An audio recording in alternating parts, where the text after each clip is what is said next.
आना गजड़िया गजवा दिहलसी हो हमर भोला बउरइले। अरे कौन गजड़िया गजवा दिहलसी हो हमर भोला बउरइले। अरे भोला बउरइले, भोला बउरइले, भोला बउरइले हो भोला बउरइले। आपी के ई गजड़िया भइले भइले ई नसवा हो हमर भोला बउरइले। आई कबे आई अली बहिहारावा माई नाही रहले त रहले नाही हारावा।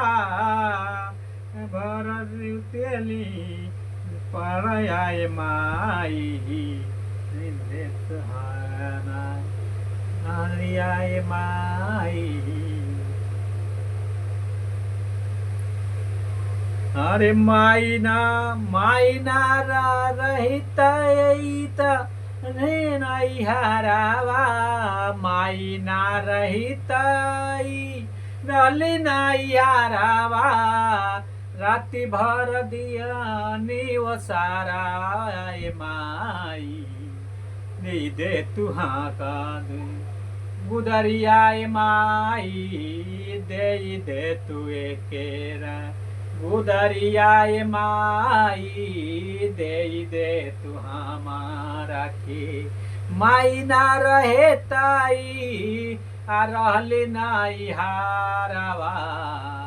राति भर गुजारी ले वो सारावाए राम।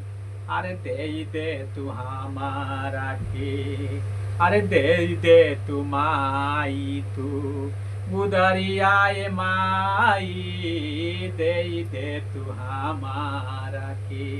आ गुदरियाए माई दे तू हमारा के गुदरियाए माई।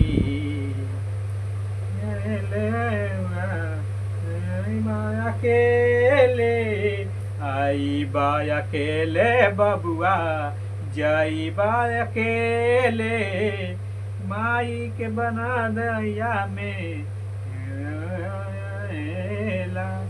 आई के नगरिया में झूठो बा झमेला। माई के जई थी में ही मिल जाई माटी के ही दहिया माटी में मिल जाई।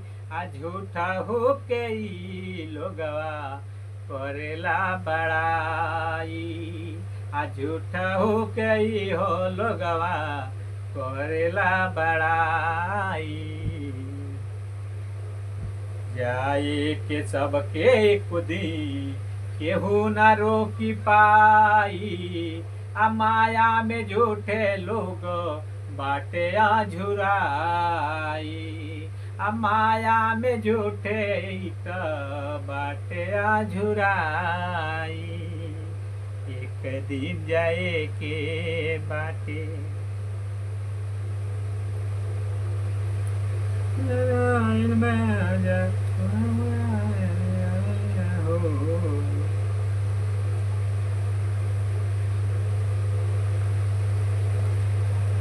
मोबाइल में माइल में बाजा बहुते माजा बा मोबाइल में राजा।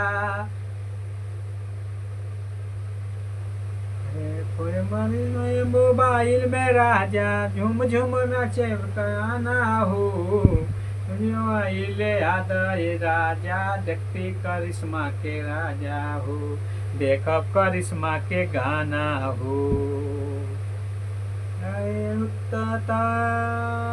रहली भोरिया आ देखिले सपनवा। रहब जो बलमुआ सवतिया के सटी के आ मार देबे तोह के जहरवा खिया के। आ मारी देबे तो हके जहरवा खिया के लैब यदि पिया सवतिया बियही के आ मारी देबे तो हके जहरवा खिया के मारी देबे तो हके जहरवा खिया के। लाइक कमेंट सब्सक्राइब जरूर करिए, हमारे चैनल को फॉलो जरूर करिए और फिर मिलते हैं नेक्स्ट ब्लॉग में। तब तक के लिए बाय बाय।